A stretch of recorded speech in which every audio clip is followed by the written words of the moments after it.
Hey guys, I just wanted to very quickly film the beginning of this video. This is the beginning of the first video of the first week of my dog's recovery from getting hit by a car. I'll just go over his symptoms and his problems now. As of right now, when I'm filming this, he's still in the vet. But the clips after this you're gonna see is when he's back home, or coming home. I don't know when I'm gonna film because it hasn't happened yet. What's wrong with him is it's his two back legs that are messed up. He has no broken bones. I already went over this, but no broken bones, no internal bleeding, no spinal damage, no head damage. So there's all that, but it is his two back legs that are messed up. The first thing that is honestly a major concern, because he can't use that leg, is that his hip bone dislocated, and they popped it back in. But the thing with that type of joint is that you have to have the body, you have to have the leg wrapped up and close to the body, so the weight of gravity doesn't pop the bone back out.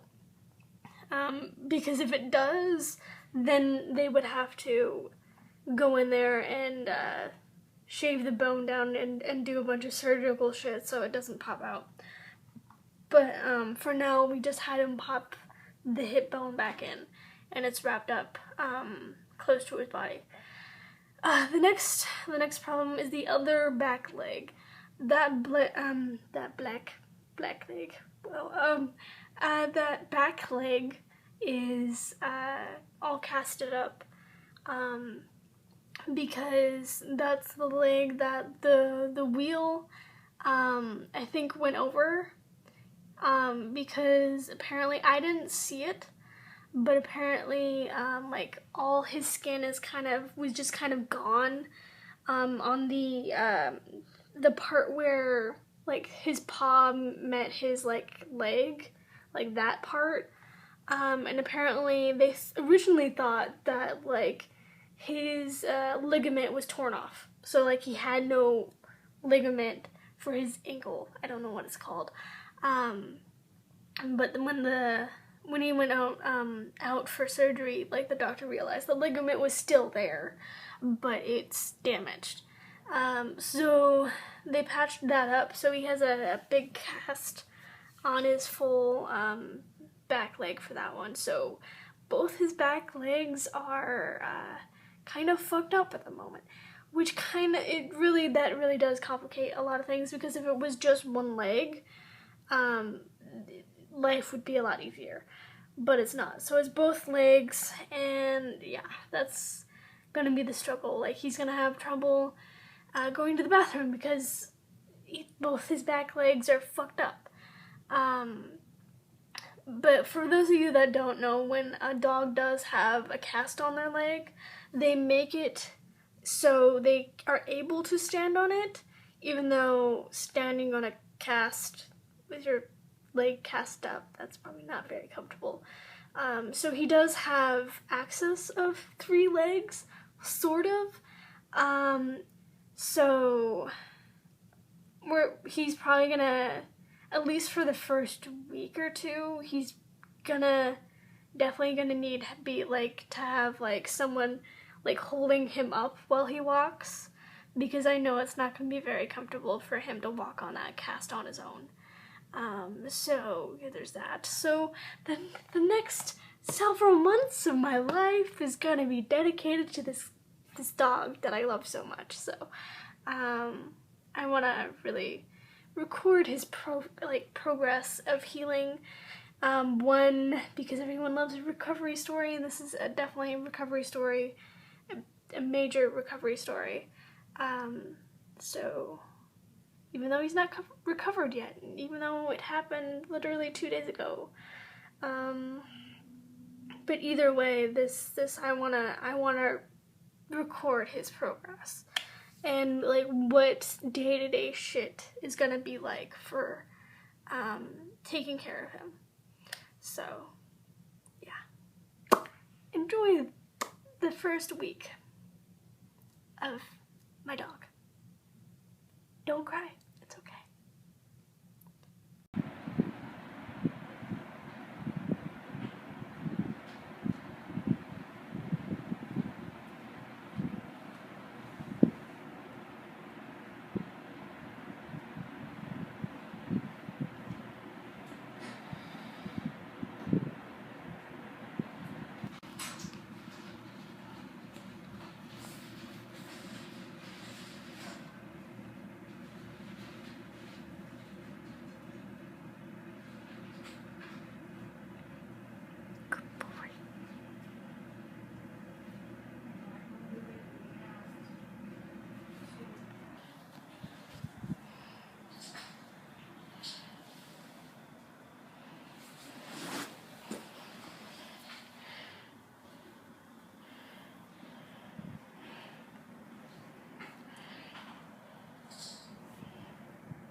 Hey guys,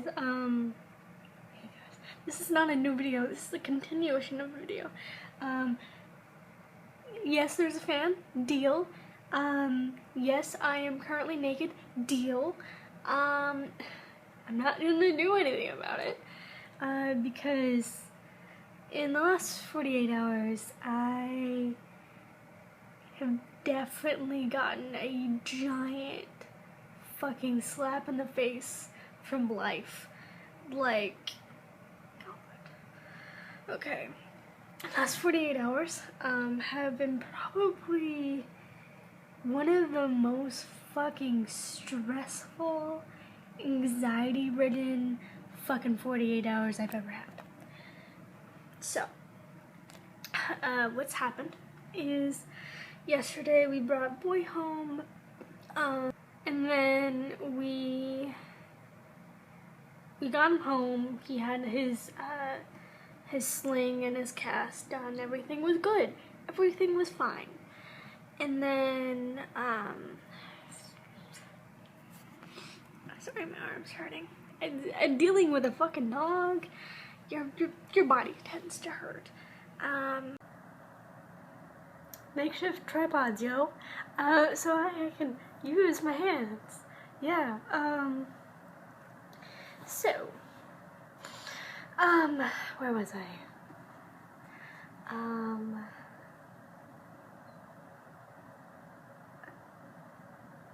Boy injured, 48 hours, terrible.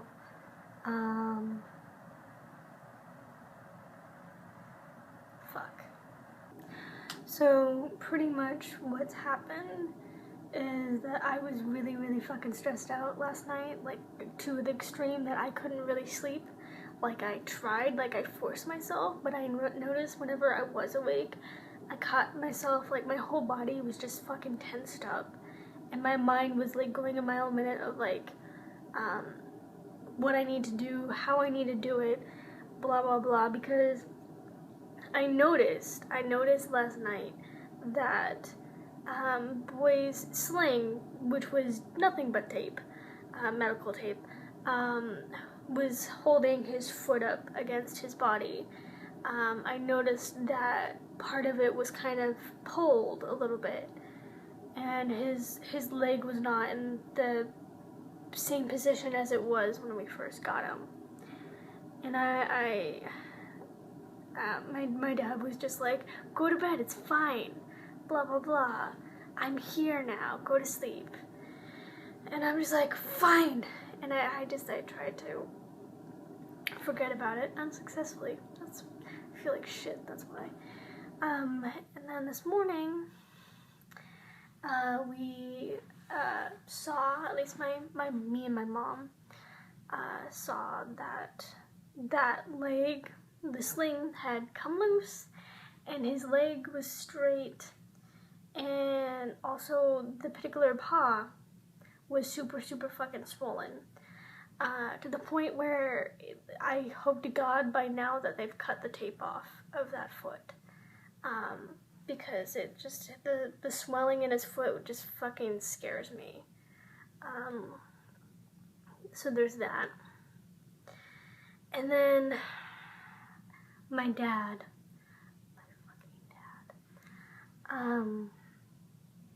something you need to know about him is that his way is the best way, 100% of the time, according to him. So, when the sling came loose, even though his foot was fucking swollen as shit, my dad's like, oh, I can tape it, I can do it, because I'm a medical professional. And he didn't. We took him to the vet. But another thing that I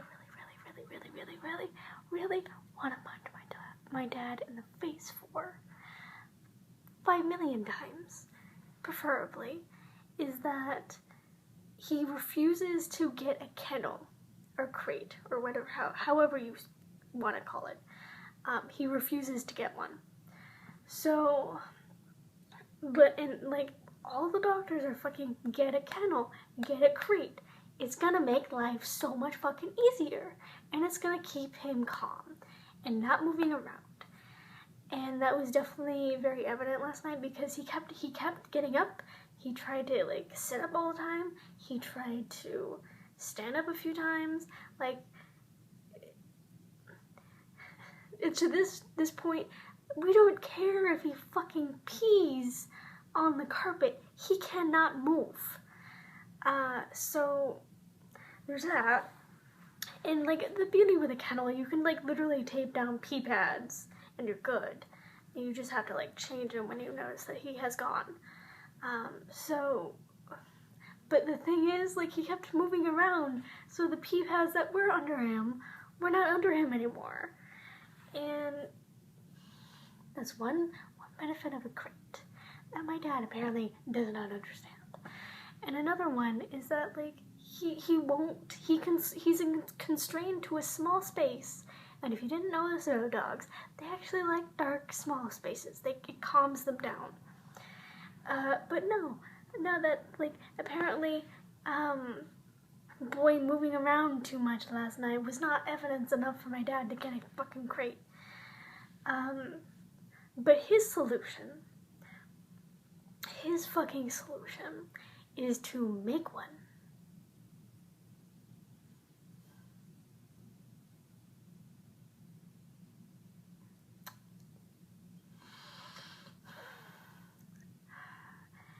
It's stupid because all his theory is pretty much he's gonna do is make a wooden box without a roof to it, which I don't see the point of, honestly.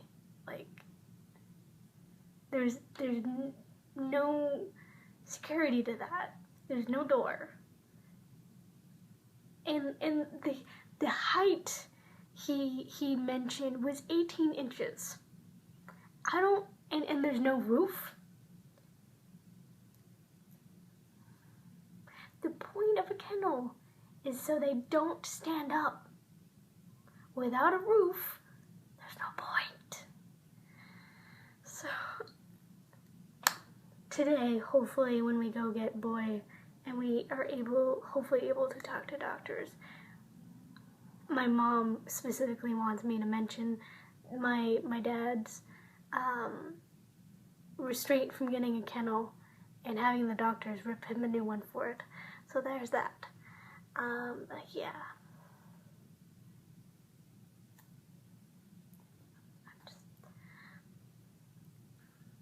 Updates later. I'm done now.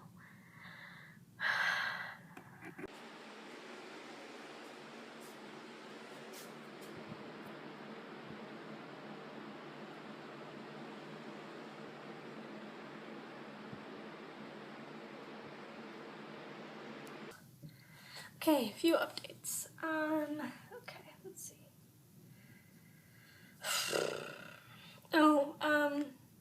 Sorry that I can't edit out all the ums. all the pauses that I naturally just do in videos, but I edit them out because I have fancy software. I may not have that fancy software anymore. We're not gonna get into that. But anyway, we found out that you guys already know from watching this video that we did take him back to the vet, but we thought that the hip was still in. Turns out that he popped it back out, which was surprising to us because he didn't have any of like the symptoms of the hip popping out. Like, he didn't act like he was in pain, and he wasn't on pain medication. So let's just say that my dog is a super fucking badass. So yeah, there's that. Like, we had no idea. Like, he was laying on that leg, like, it didn't hurt. He wasn't panting, he wasn't slobbering, he wasn't vocal at all. Like, I don't know. My dog is fucking weird. Anyway,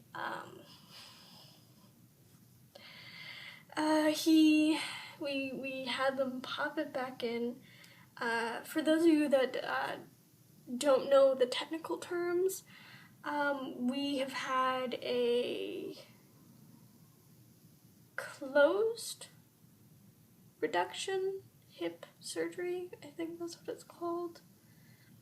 It's like, okay, I know one of them is you don't like cut him open and like do stuff to it. We haven't done that. I think that's called a open reduction surgery, and the one that we've had 3 times is called a closed reduction surgery, where it's one of those things where they position the leg and then like pop it back in type of things. And we've had that done 3 times already to Boy because he's a hyper motherfucker. Anyway, I do plan on making a completely separate video for advice for other owners that have a pet that has this like problem with a hip popping out, because I've learned a lot. Like, what we should have done, honestly, like, it would have cost a lot less, a lot more. Stress would not be existing. Like, it would be a lot more stress-free, a lot, like, stressful with the money. We should have gotten the open reduction surgery where they cut him open and do stuff to the leg, because from all this money that we keep throwing at him, and he's popped out his hip 3 times already, we've definitely gone above the price point of what it would have been if we done just the open reduction surgery, like, the night of it happening. So I really want to make a separate video for people who are going through this. So yeah, there's that. So I'm not going to get into a lot of the details that I want to say in that video. So pretty much, for the 3rd time, they pop it back in. Today is Wednesday, and they popped it back in on Saturday. So we have them pop it back in Sunday, Saturday, around there. And then on Monday, we brought him back home in like the afternoon. And one of the things that both pissed me and my mom off is that the first time they sent us home is that they didn't really go over anything. They just gave us a bunch of papers that like said a bunch of shit of how to take care of him, but we didn't have like an actual vet technician go over shit with us, like specific questions. They just kind of like, the doctor just kind of threw drugs at us, some paperwork, and then threw us out with our dog, and that was it. And me and my mom were like, nope, we're gonna ask him some specific questions, and we're not leaving until we have those questions asked. So a very nice technician came out into the waiting room, answered our questions, and that's going to be another, that's going to be a part of the video that I want to do that talks about giving advice to people who have a pet problem like this. I'm going to go over, like, you're going to want to ask, like, questions like this. You're going to want to ask, like, how are we going to get him outside to go to the bathroom? How are we going to do all this stuff? I actually wrote all this down. I don't know what I did to it, but I'll probably pull it out when I make that video. But anyway, we asked all these specific questions. She was nice. She answered all of them. And then we get him in the car, and I have to admit, car rides with him are really fucking stressful. Like, they're the most stressful thing out of the whole, like, this all happening is, besides the money problem, but, like, car rides in particular are really stressful for me in particular, because I'm the one that's back there holding him, and I know that every car ride he wants to sit up and look out the window and be like, what's happening outside? This is a car, this is cool. And you have to, like, hold him down so he doesn't sit up and he doesn't move while the person is driving and we're in the car. So it's a bit stressful. Also, I'm just gonna say it now, cars that are lower to the ground are a blessing for this stuff, because the particular car that, like, we've taken him home, oh god, air conditioning scares me. Anyway, the particular car that we put him in to take him home is a higher up car, and getting him in the car and out of the car is a fucking hassle, let me tell you.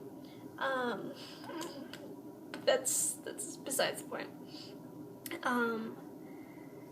And pretty much since Monday, since we brought him home, you can tell by the videos that I put before this little clip, that me and the rest of the family won with the fucking kennel argument with my dad. So we did get him a kennel. The kennel is one of those black barred ones, but I've specifically put, like, a bunch of sheets on it, so it's super fucking dark for him. Because I noticed the one sheet I had on there was too thin, that, like, the sun was shining through it, and since the back of the cage is facing the backyard, there was one occasion where he thought he saw, like, something move in the backyard, and he got really, really growly and defensive in the cage. So I specifically put, like, a thicker blanket on the back so light wouldn't shine through, and it's doing well. So pretty much, like, what we've been doing is we've been keeping him super fucking sedated. 6 pills a day, 50 milligram pills, so we've been giving him 300 milligrams of sedation pills every day, and I think it really depends on when we give them to him, because usually around 3 or 5, at least it was very evident yesterday that he got super fucking hyperactive, and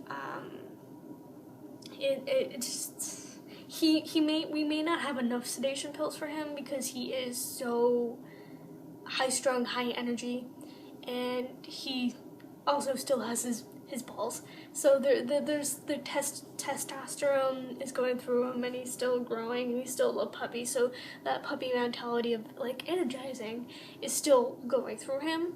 So for particularly, like, dogs like that who need to heal, who need to be calm almost all the time, sedation pills are your friend. They really are. So we've been kind of getting into a routine the last 2 days. We've had him home. So yeah,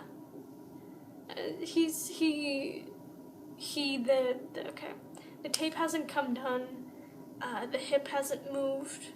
Hopefully, we actually don't know because the tape actually is holding this time. His other leg seems to be fine. He seems to be okay. Like, the last few days have kind of reassured me in particular that, like, this could be possible. Like, we could actually get through this without dying. It's just like we need to keep that tape on him and that leg in position for 3 weeks. And honestly, normally 3 weeks to a lot of people isn't exactly the longest time. But to me and this dog, it feels so long. So, yeah. I may end the video here. If not, and if something happens, I'll put the clip in. But anyway, I'm gonna go.